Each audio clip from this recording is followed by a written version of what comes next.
I remember that the instructor told us to write our future CV. We still implement it in Bamnang right now. I literally tell our housing member, please do your future CV. Everything that I wrote become reality. It was so magical. Like I literally wrote, I wanted to get into YC, I wanted to go to Harvard, I wanted to do all of those, and it becomes reality. Like surprisingly, I don't know if it's manifestation or whatever it is, or in science it might be the power of your subconscious mind, but it really becomes reality.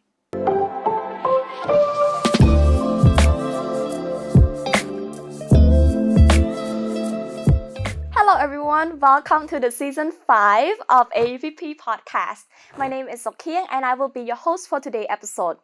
In this season, we will be spotlighting AUPP alumni who are thriving in their journey and generously sharing their insight, journey, and career advice. Now, without further ado, let us welcome today's guest. Wong, could you introduce yourself to the audience? Thank you, On. Hi, everyone. This is Moni, or Saint Rothsethamony in as a full name. So we're a proud alum of AUPP. I'm an alumna from AUPP since 2022. So I started school here for my undergrad degree in 2018, basically in November. I still remember it. It has been 4, 5, 6. Oh my God, it's been almost 7 years, right? Right. So I graduated from AUPP with the highest honor from Global Affair majors and economic minors as well. Then I went to my first master degree in the state in Chicago at Northern Illinois University, majoring in political science, concentrating on international relations and comparative politics with a graduate certificate in Southeast Asian study. Then I did a graduate certificate in entrepreneurship and technology at Arizona State University. Then went for my second master degree at, you guess which university? Harvard Graduate School of Education, majoring in education policy analysis, concentrating on global, international, and comparative education, while cross-registering at MIT Sloan Management School, Harvard Business School, and Harvard Kennedy School as well. And currently, I'm the CEO and co-founder of Bamnang Academy. And beside me is... So yeah, thank you so much, Sokhyeng, and nice to meet you today. And my name is Menghieng. So I finished my bachelor degree from the University of Arizona and American University of Phnom Penh, which is like AUPP, in 2022. And then after that, I continue my first master degree at Chicago, Northern Illinois University, which is the first master that Moni got before she went to Harvard. So yeah, and then come back and then do the like startup and work on Bamnang Academy. Yeah, thank you. I see you both share a very amazing journey, and I'm honestly surprised because I see that you both still look so young and already achieved this much. But for many of us, especially the audience, I'm sure they're not yet like familiar on what Bamnang is. So I want you to share me a bit about what Bamnang is and what problem does it really aim to solve, and what exactly is like the inspiration behind this project idea. Thank you, On. So Bamnang was actually a name that we created when we were an undergrad at AUPP. But during that time, we solved a different problem. So during that time, we call it Bamnang Creative Innovation, which we work with 100 plus clients, generated around 400K in revenue in USD. Then we stopped working on Bamnang Creative Innovation by pivoting it to Bamnang Academy. So after graduating our first master degree from NIU or Northern Illinois University, we saw a common problem that the students face here in Cambodia, especially other developing countries as well. So what the student faced was that once they come to a city or an unfamiliar city for their higher education, the main problem that they face would also to find a safe and affordable housing. So we try to solve that problem by providing safe and affordable housing in our beachhead market in Cambodia. Then later on, the student face additional problem. Have you ever felt that, oh my God, I don't know if the major that I'm doing right now is the right one? Or which major should I even go for? Or which university, which scholarships should I apply to? So students face those issues, which allows us to build additional functions within Bamnang, which is also Bamnang mentorship. Then additionally, currently our technical team are working on the AI agent recommendation system, which is called personalized student management system. So think of it just like Perplexity or ChatGPT, but it's more personalized to the student themselves, which they do their own data labeling within Bamnang app. I see. You know, when I first get to know Bamnang, I really wish that I had sooner or that it existed back when I just graduated high school because actually not only to the student that from the provinces, but also for the student that live here in Phnom Penh, the capital city, we feels like at one point in our life and even now as undergrad student that oh, what should I do to balance between these financials, like responsibility, other responsibility, career advising, and in overall future planning. And I feel like we really need someone or something like Bamnong to guide us, and just like how you guys are guiding the youth nowadays to go through all of this trouble. And speaking of responsibility, I actually want to know, like, how, as co-founders, how did you guys manage to divide the roles and responsibility amongst you guys, especially during the early days of Bamnong? That's a perfect question because during the early day of Bamnang, I was actually in the state. So I wasn't physically present in Cambodia. So Menghieng was here. He did all of the operation work in Cambodia while I did partnership and meetings with VC angels and other investors in the US. But given said that, I think you should share about your responsibility as COO or what does it mean? What are you working on? Then I'll share the information about CEO. Yes, so I can say that before Muni coming back from the state, there are a lot of things that we need to focus on and we need to working on because it is very early stage for the Bumrong housing or Bumrong Academy as the whole. Because like we need to work with like external partner and also the internal team. So mostly for my part, I'm focusing more on the operating. So manage the task, working with the team. So divide the task to the team, like which task that we should focusing on and something like that. So uh, yeah, I think mostly I'm focused on the operating part. So yeah, you can add on for the partnership part because partnership is also important for us right now because currently we can say that we really focus on like the system development part. So during that time, the partnership part also need to like expand more partnership because we want to provide more opportunity or more resource for the housing member that they stay with Bumnong. Because when students come to stay with Bumnong, it's not just like traditional housing that they just come and then stay and then go to school, but it's more than that. We provide like community event, networking event, or other thing that guide them to like to achieve their goal. For example, okay, you will like you want to study like master or PhD after bachelor. So what are like or what are the like thing that you need to like improve or focusing on? So that what we are providing at Bumnong. Yeah. Yeah, before I go straight forward towards what I'm working on as CEO or focusing on partnership, I'm gonna tell you a story. So at Harvard Graduate School of Education, the slogan is that learn to change the world. And I remember one of the most famous professor over there. I was taking his course. Then I asked him, "Can I take a leave like during the final exam week?" I know it's totally my fault, right? I'm supposed to be there and do the exam.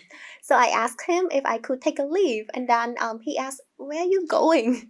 So I have to come back. So I had to come back to Indonesia, which is not Cambodia, because we got into ASEAN SEDP 3.0. So I have to be in Indonesia representing Bomnong with him, right? And the lessons that I learned was that I learned to not just prioritize my grade anymore because I was prioritizing being straight A students. But during that time, I told him that I might not learn to change the world, but I might be able to change someone's life if I go for this trip, like this business missions. Because we know for the fact that if Bomnong got established and also got spread throughout Asia, obviously our students would have more housings, would have more mentors, would be able to gain further support. So that's what you might probably imagine what I'm doing. So basically go out pitching, talking to investor, talking to our partners, and trying to get Bomnong to the international stage as much as possible. So as of now, since I'm back in Cambodia, what I'm mainly focusing on would be the vision and the roadmap. So there are always times that he told me that you keep telling me what we want and then I have to implement it. So literally this is what is happening. So I'm getting through the visions of Bamnang. Like I wanted to be an IPO in New York Stock Exchange market, wanted to be one of the Cambodian unicorns and all of that.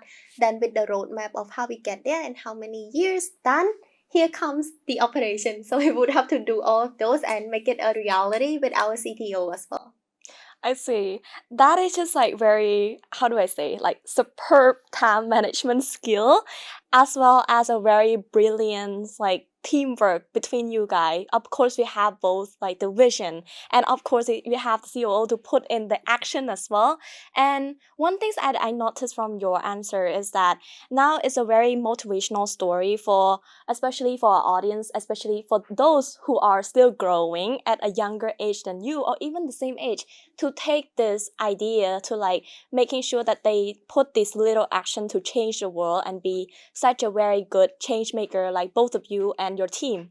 So speaking of that, I'm pretty sure that all of this is not just, time challenging, but it's also mentally, physically, and as he have mentioned, geographically challenging as well. So we really want to know, like, what does a day in a life look like for the executive slash founder life, and just want to get to know basically of like what is the surprising part of like being a startup founder life that people would not expect that you really want to like share to us today. Right. You wanna go ahead? You can go first. Yeah. A day in a life would be so different compared to, you might probably have seen my blog in the US. It's way different than what I'm doing right now, right here in Cambodia. So a day in my life in the US was that I have to go to Harvard for school early in the morning, then went back to MIT, then went back to Harvard Innovation Lab for multiple meetings, then MIT Martin Trust Center, which are all the hub for student entrepreneurs. So basically the founders over there would jump in and then have meetings, gathering. We talk to mentors, VC investor and all of that. But right now, back in Cambodia, I do see that it's a little bit different in terms of the startup ecosystem, which I highly appreciate His Excellency Minister Chivandet, Minister of Post and Telecommunications, because he also tried to build a startup ecosystem here in Cambodia as well. Because prior to his initiative, I can see that it's very limited to startup founder for meeting each other, right? So a day in my life of me right now as one of the startup that are currently in the first batch of the Plug and Play Cambodia. So right now, what I can see is that, for example, this morning, I had a meeting. So we had a meeting with our investor. So one of the investor that want to jump in the seed round. Then I had another training for IP and licensing with in the Philippines with Plug and Play as well. And then right now we're doing our like podcast. Yeah. Then after that we'll have another meeting with AUPP because we signed MOU with AUPP as well. So we're gonna go through what we will work on next year together. And after that in the evening we have other meeting with our technical team. Then I have another meeting with Harvard IT. Then later on, yeah, I guess we do some more works, and that's a recap of a day in my life right now. That's a real day of the life that I'm having this day. Very exhausting, but still very inspiring. Yeah, I can see, especially like you mentioned about His Excellency initiative about creating the network. I think that is a very good initiative as it how do I say, it's like it start to, you know, grow these like youth from the very bottom, not only focusing on people who are already old enough to start a business, but already develop their mindset from a young age, which I think is very great. And you also shows that with your meeting and your busy day is that no matter how big you grow, you will never stop learning, whether personally, intellectually, and stuff like that. And Bamnang leaderships from our alumni story, especially that you guys are coming from like different majors, like one come from global affair, one here come from like business administrations, and your other teammate who is not here today, but Manat is coming from computer science, can really come together, combine all of this knowledge and skill and passions and create something really great. So what advice would you give to the current students who maybe just still trying to figure out what they want in life and not sure if their strength or their passion can be combined with other people's to create something great? So what would be the advice that you can give to them as of right now? Right. You can have the floor then I'll add on. Yeah, I have a few points to mention that. For example, if you are in school right now, in university right now, in either like year 2 or year 3 or year 4, beside class, networking is very important. So you need to like build more networking as much as you can, maybe with your alumni, with your classmates, something like that. Because in the future, when you are in like in startup world or in like corporate company, something like that, you still need those network to like do something together with your senior or your classmate. Because I saw that right now the alumni or the senior at AUPP that I meet them before help us a lot to like connect us from one person to another person. So that from me, I think networking is very important. So yeah. Yeah, I agree with him as well. In addition to that, just to recap what he mentioned earlier, we as human, we cannot just live by ourselves. So obviously we need to communicate, we need to network with people, we need to learn from other people as well. It's a lifelong learning, like you mentioned earlier. I totally agree with this. So I think if you're a student right now, which I have some mentees that they come to me and ask, how do they form a team? How do they get an idea to get started? The real answer is it's not about how to get to a solution, it's about how you solve a problem.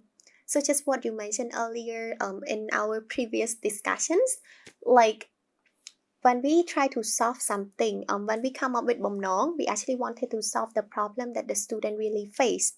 So if you're thinking of, oh, who should I meet with? Who should I get together to build a team, to build a startup?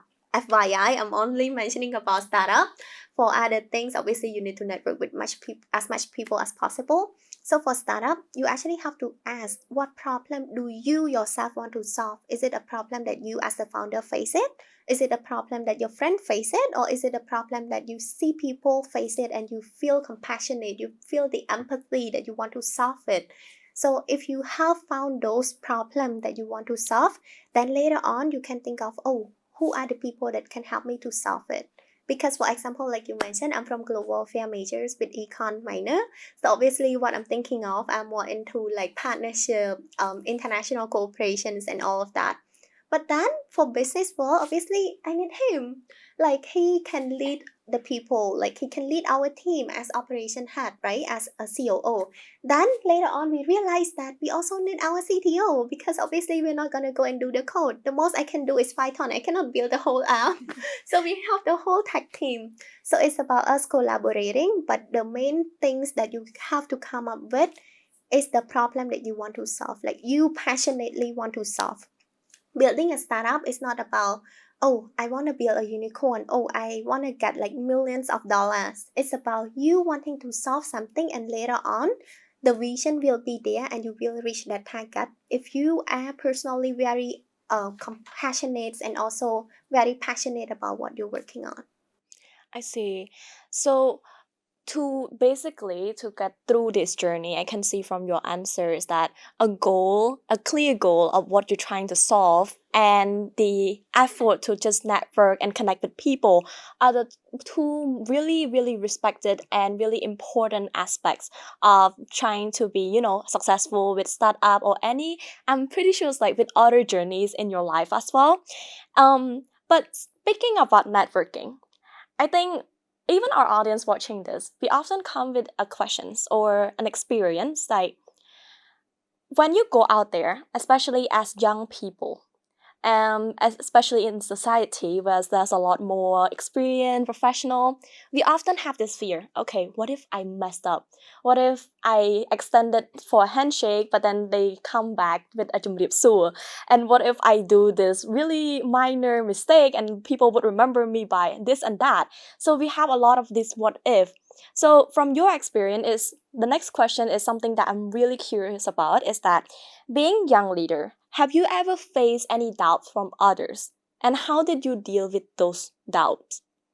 I think Muni very good answer this question because when we go outside, even though we don't know that person, but we know that he is in business field or startup field, Muni just walk and say hi and then get to know them and get the Like, contact. do you Yeah. ever feel nervous or like, oh, what if they don't want to talk to me and stuff like that?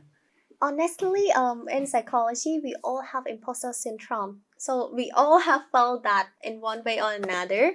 I graduated my high school when I was 15 years old. So obviously, when we started the startup, the first startup, not the current one, like the digital marketing agency one, I was like 16, almost 17. So I was very, very young by that time. So yeah, I used to feel that, but I think the mindset shift was very important when I got into Harvard and MIT. The way they taught me was way different. So at Harvard, I can say that what I learned was not just about lessons that I would learn through other master degree, but it's more about those networking, how you communicate with people, and all of that. I remember that one of our most respected mentors in the US right now, he has his businesses as well. He exited his startup multiple times. Highly proud of him. So he told me one word, one sentence, or one phrase, I guess, that actually changed my life. He told me that you belong in the room. So that's what I keep telling myself every time I walk into the room, handshake with anyone. I can tell myself that I belong in that room as well, regardless of who they are, because I know for the fact that one day in the future, we're gonna achieve something big and later on we can support other people. So back to your question, have I ever felt it? Yes, obviously yes.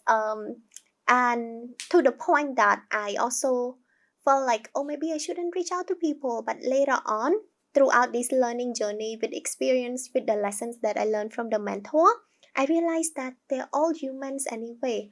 Like, why would you be afraid to shake hand with someone? Why would you be afraid to talk to someone that might probably give you amazing advice?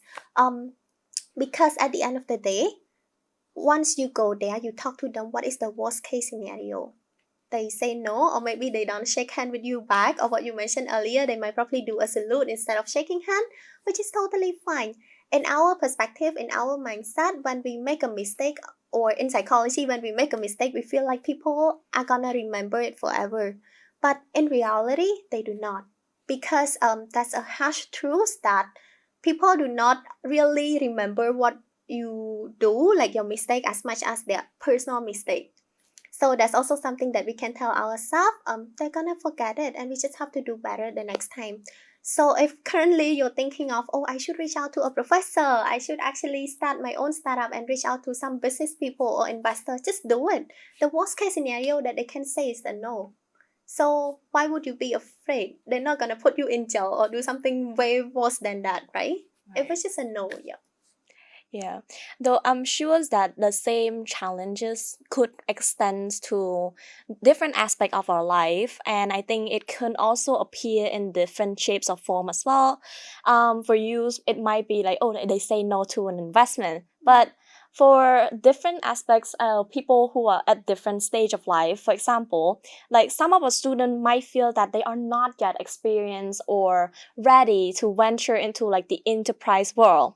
So for our student, what are some of the easy to do tips? Maybe like a step by step of how like they can start to get over this fear, this step one in their mind, and then go out there and start all of this journey, like you said. Okay. Like if they want to start a startup or if Yeah, they like want to let's say if they want to talk. have an idea, but it's just like, oh, I don't want to do it because I'm scared and stuff like that. So what can you give like a step by step or an easy to do step that they can do to get over their fears, their inner fear to do all of those? One of the main reasons that they have that fear was probably because they are not confident enough to say that this idea is validated. So they need to actually, so I'm talking about startup. It's different from like approaching people for other things. Right. If you network with people for other things, that's a whole different story. So for startup, you literally need to validate that idea that it really existed, like that problem really existed. So sometimes what I've seen as a mentor, as a judge, or as a trainer for some startup competitions, I realized that some of the newer startup founder tend to feel like oh, they think this is the problem, but thinking alone cannot prove that it's validated. You need to go talk to people, you need to ask people. So the first step that the startup founder or a very new startup founder can begin was to actually talk to people. So we've talked to 10,000 students prior to creating this. We've done lots of event, physical and virtual event. We've talked to them asking if they really face any issue, and do not go and talk to people like, oh, do you need a housing? Because obviously it's a yes or no, right? Or sometimes they didn't even think of it. But you talk to them, probably you can do more research about interview, KII, and all of those key informant interview. So when you talk to people, you tend to ask what problem do they face daily. There's actually a course at Harvard that I learned that's very useful. So how to ask questions, how to ask a good questions, because through those questions they will tell you a bunch of multiple like problem that they face. Then you realize that, oh, if you keep getting those problems from multiple people with your sample size of research or of people that you interview, then you realize that it's validated in that category. Then later on you implement it in real life. So back to your question, the first step, you just have to go and talk to people. So if you want to solve the problem for students, go and talk to a lot of students so that you know what problems they are facing. It's not just something on our mind, but the real problem that they face. So that's one thing. Second step, you just tell your staff that you need to find the right team to work together, so that you obviously have the common ground that, okay, you're gonna solve this, but you're not doing this alone. Either find your co-founders or find your founding team, or probably find your team members to actually join and help and support you. And this part, I'm not talking about investment and how to get it started because it's gonna be too long. We're gonna skip that. But third thing, ask the right mentors. Find the right mentor for yourself. So in the US, most of the successful startup founders, they're very, very kind. Like literally, they can become your mentors if they have time. Even those who are already unicorns are also willing to provide mentorship for you for free of charge as well. I have the mentor who support me, and what they ask from me was very simple. Can I support other people as well once I reach to a level that I can do so? So it's the same thing for our startup founder here in Cambodia. Don't be afraid to just go talk to people, the startup founders that have already experienced all of this, and ask them if they could be your mentors, and then ask them along the way, because all of us won't know everything in this world. Like I won't know everything. So I obviously have to ask and seek support from people who experience it as well. Yeah, I just wanna add something more. Correct me if I'm wrong. So imagine that you want to start something. You don't know how to present that idea to other people. So for me, my suggestion is that create a vision board.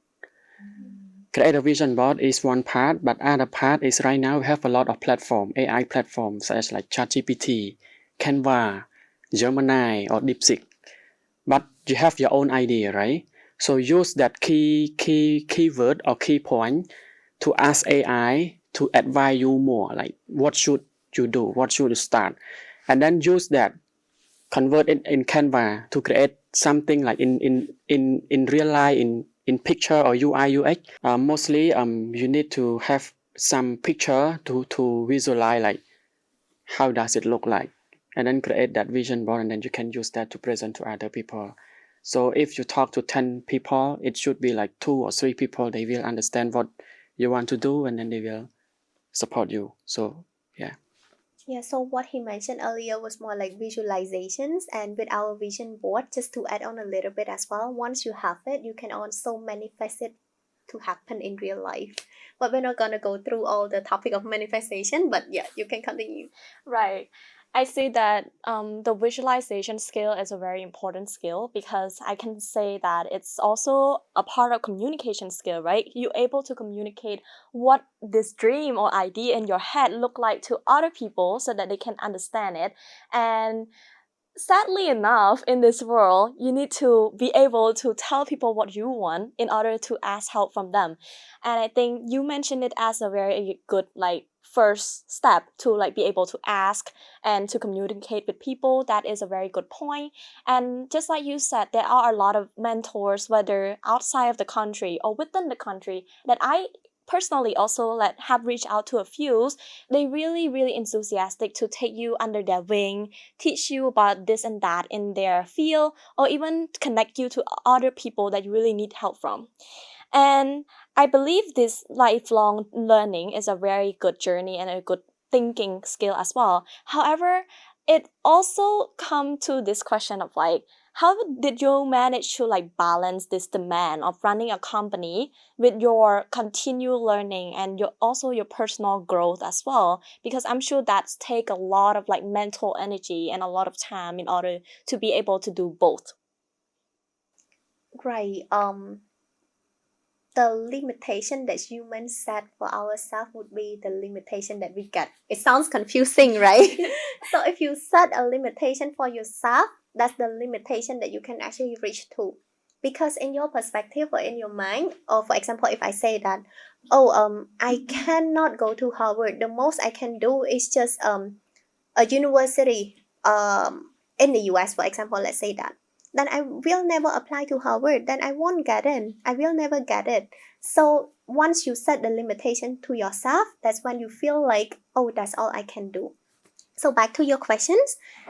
Once you actually ask, how do we prioritize all of this, or how do we make it work? The best strategy that I've done so far, ever since I was in high school, I told myself that it's just one more day, it's just one more hour, just keep going, just do it. If I can do this, I can do anything else that I want.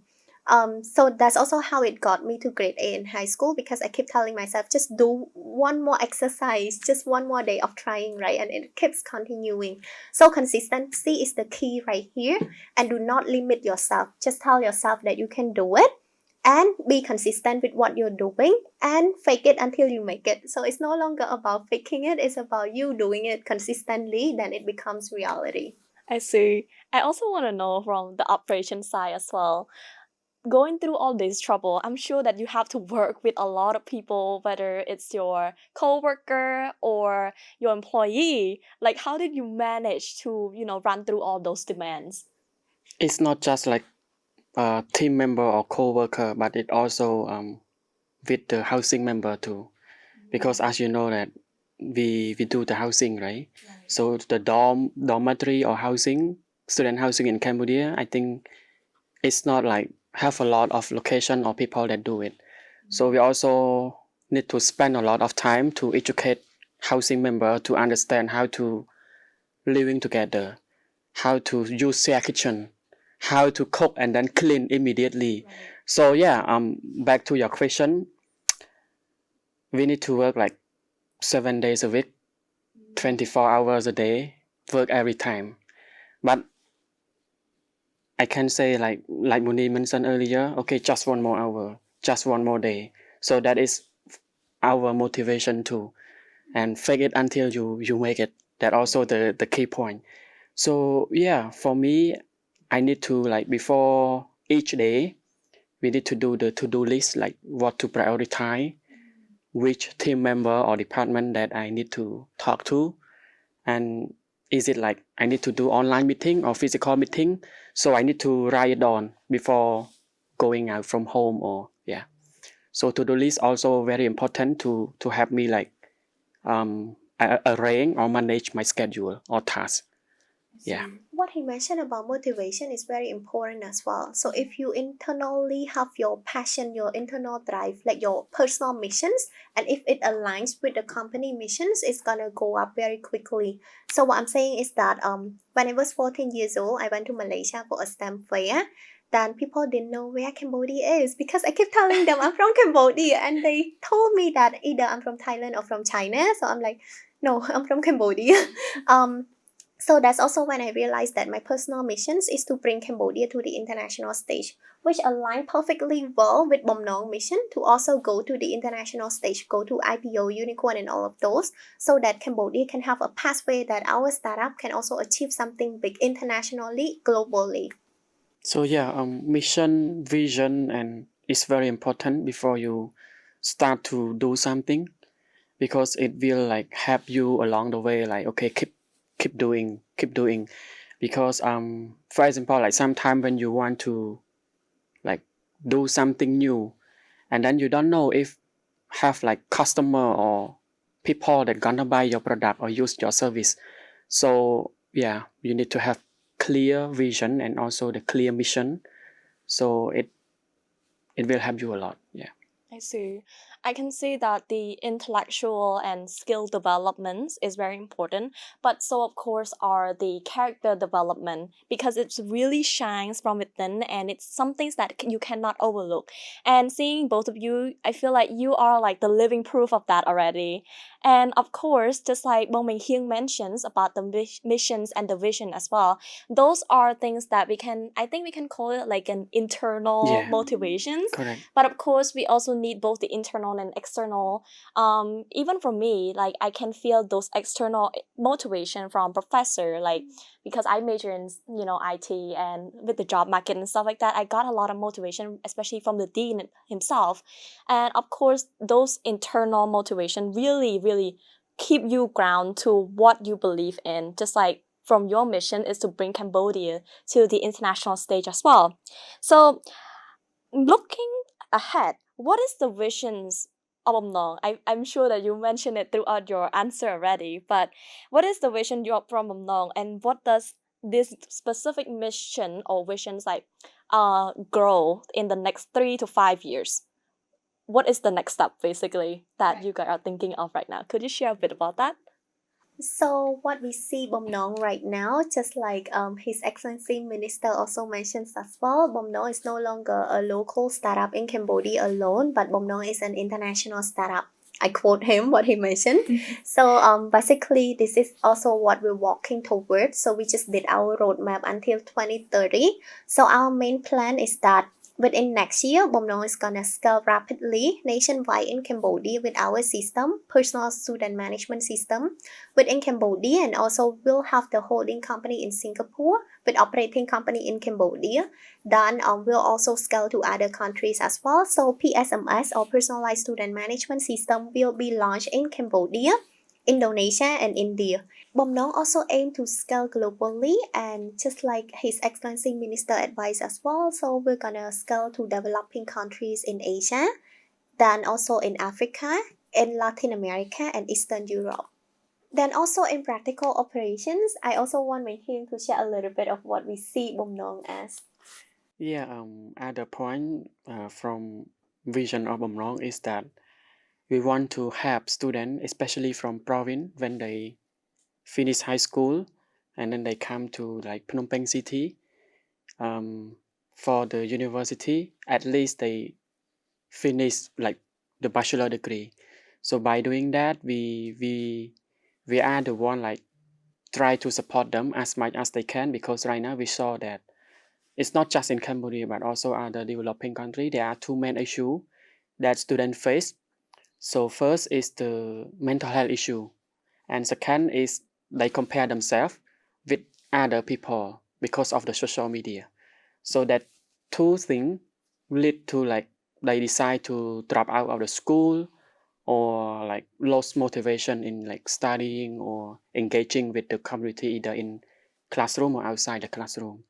So us as Bomnong, we try to solve that issue as much as we can in order to help them to achieve like bachelor degree in 4 years and then encourage them to continue master degree either local or international. So that's what we are trying to do as like in Bomnong. Yeah. I see. I guess all of this, um, just to take a break from all, about this vision to the future time, we kind of want to like take you back on the memory land. like looking back at the time that you spent here at AUPP, is there any specific course or any kind of like activity, maybe a club's activity, internships and stuff like that, that just leave a very big impressions on you and just really give a one big effect on your on how you do your things in your entrepreneurial journey as well? Yeah, that's actually very insightful for your question earlier, because I reflect back and realize that, oh my god, there's one club activities that actually changed the way I am. So I used to be a people pleaser. So basically, I wanted to please people. I wanted them to be happy. I don't want to mess up with anything. I just want to do the things that people are happy, even though sometimes I would hurt myself, right?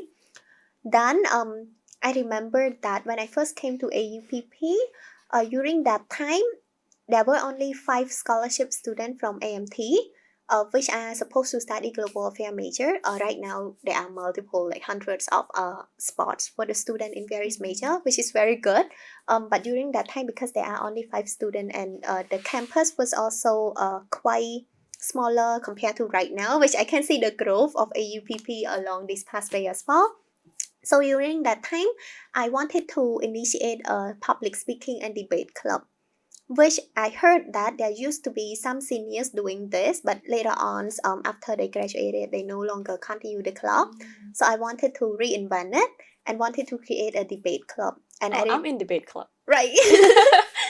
Maybe it's right. Maybe it's the one that we continue along the way, right? Right. So during that time, I think I asked Dr. Stephen Graham as well, like, can he help and be the advisor of the club?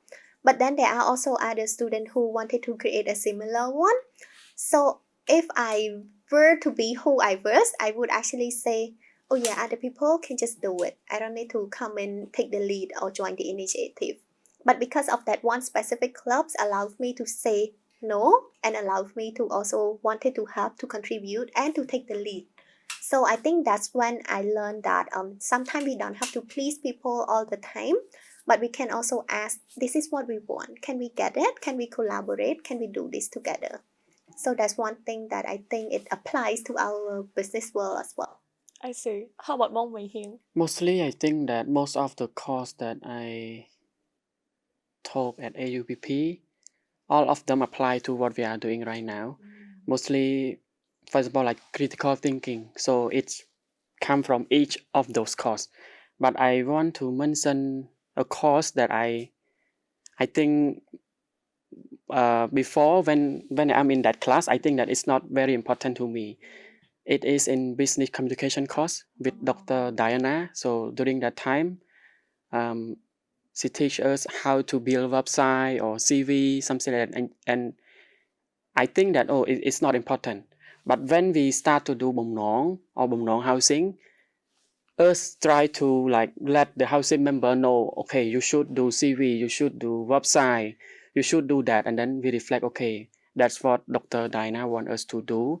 And because it is very important for us when we go to like working environment or applying for job, or even though you apply for master degree or PhD degree, you still need CV statement or sometimes maybe website too, the portfolio. So it's also very important, and also what we are apply to myself and also apply to what we are doing at Bamnang. So yeah, but beside that, we learn a lot about the like critical thinking, how to make the right decision, how to work with other people. So yeah, that's what I learned from AUPP. And also the networking. Networking is very important, and I gain a lot of networking from AUPP because AUPP alum, they have a very good background, and they are very friendly and help each other. Yeah. Yeah, I just wanted to add a little bit as well when he mentioned about the course that we have to write the CV, right? For UA student, I wasn't a UA student by the time, but I took a course as first year experience something. I remember that the instructor told us to write our future CV. We still implement it in Bamnang right now. I literally tell our housing member, please do your future CV. Everything that I wrote become reality. It was so magical. Like I literally wrote, I wanted to get into YC, I wanted to go to Harvard, I wanted to do all of those, and it becomes reality. Like surprisingly, I don't know if it's manifestation or whatever it is, or in science it might be the power of your subconscious mind.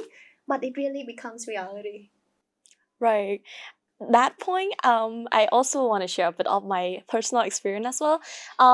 I once went on like an exchange programs to Japan, and they were instructing us to like do like a personal letter to your future self after the exchange program, and I just kind of forgot that existed. But then after we come back to our home country, they gave us back. I read that letter, everything in that like actually come through.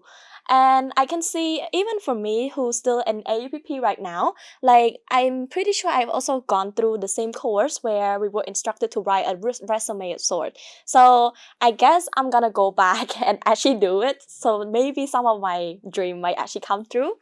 Um, yeah, I can see that a lot of like the extracurricular, like for you from the debate, and I'm also a debate club member, is that we learn a lot, whether the soft skill and stuff like that. Especially from debate, we cannot be people pleaser. We talk logic, critical thinking, and stuff like that.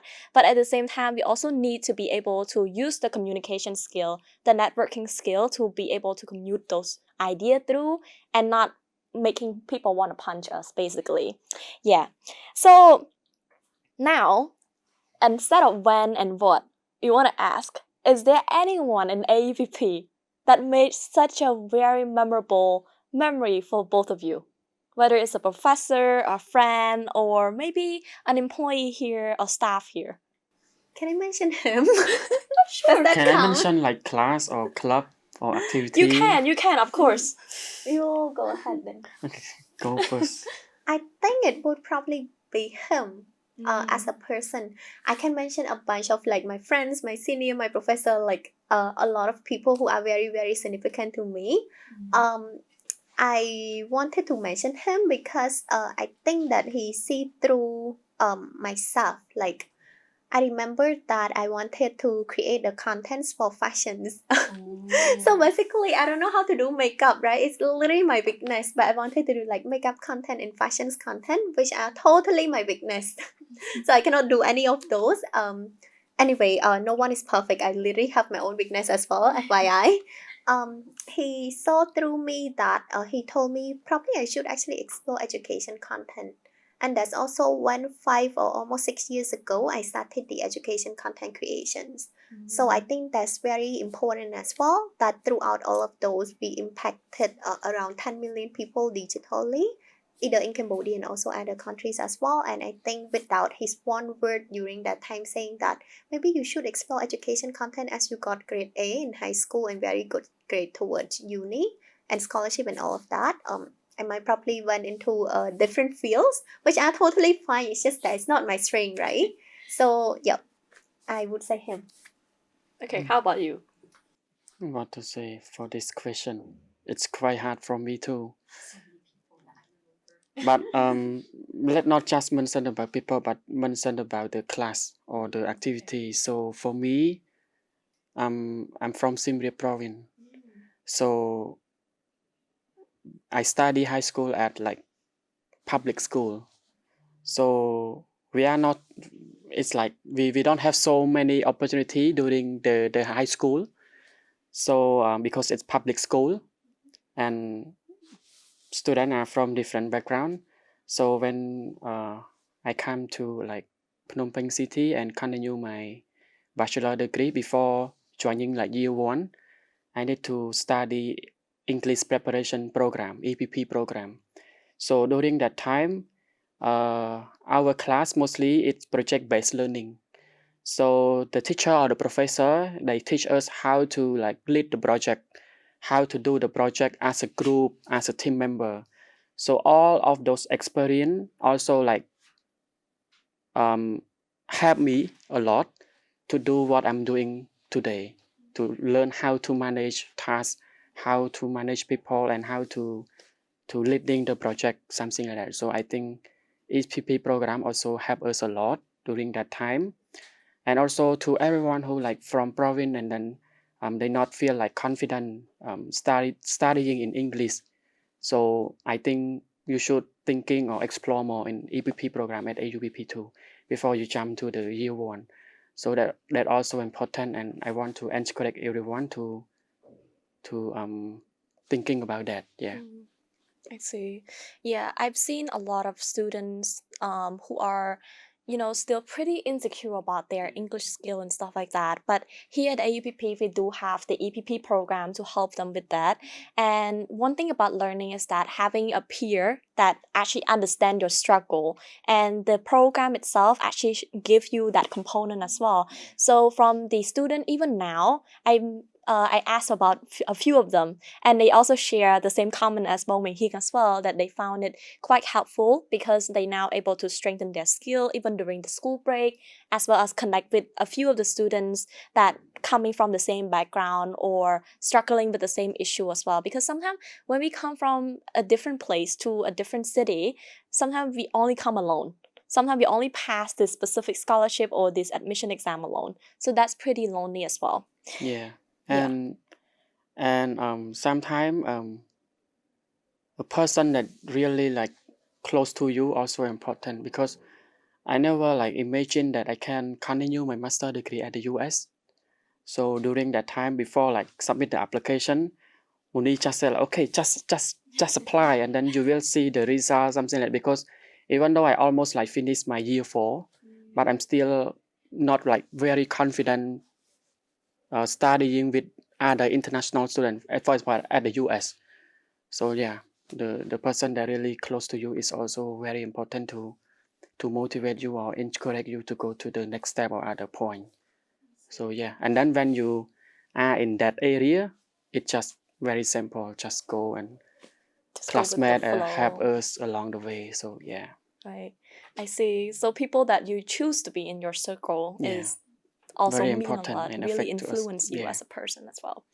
Okay, now going to into what I would call the final boss questions of today's episode is that if you had to capture your entire journey since your student life up until now in just one snapshot or one word, what would be that word or what would be that snapshot for you?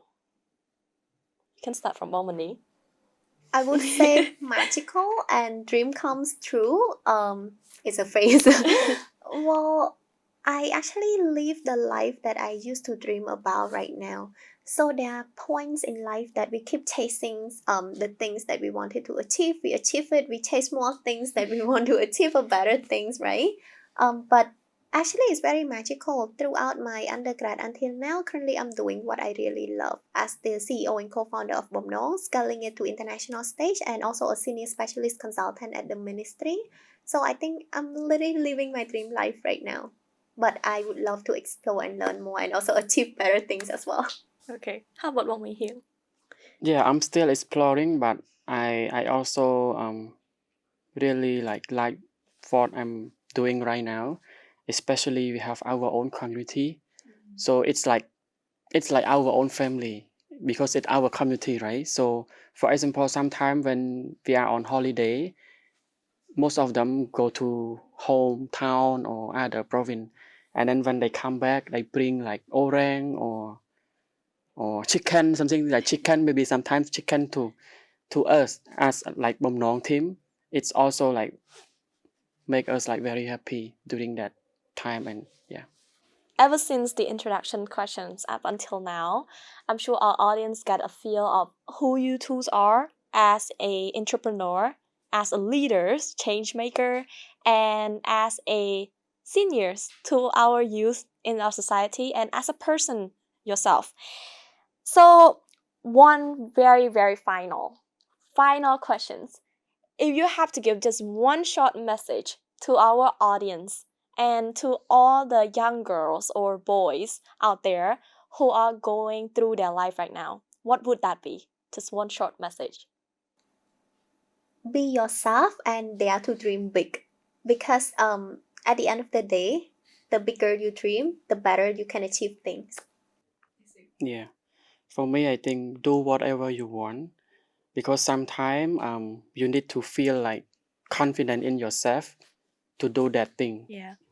So, to our audience, again, be yourself, be confident, and do whatever you want because you belong in the room, just like Mom Wendy said. So, thank you once again, Wong, for giving me and our audience today such a good advice and such an a lot of insight on your inspiring journey. And I really, really wish that some of my students or many other students, whether from provinces, from our capital city, can get a chance to speak to you directly, because I'm sure that both of you are such a great mentor to them.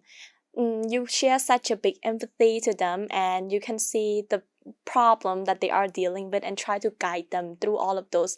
And I'm sure this is exactly what we're needing right now, no matter what stage of our life.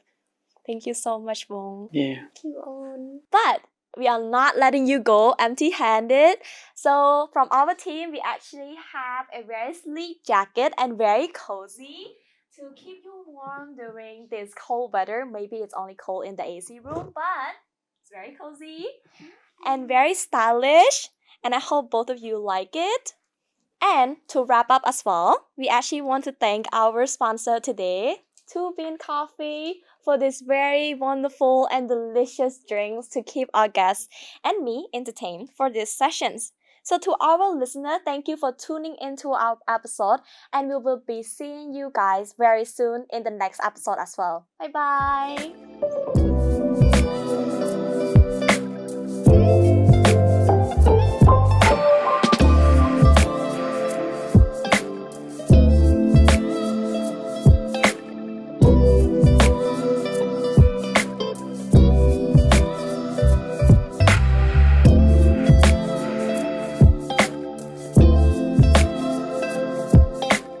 AUPP. Study locally, live globally. Apply to AUPP today.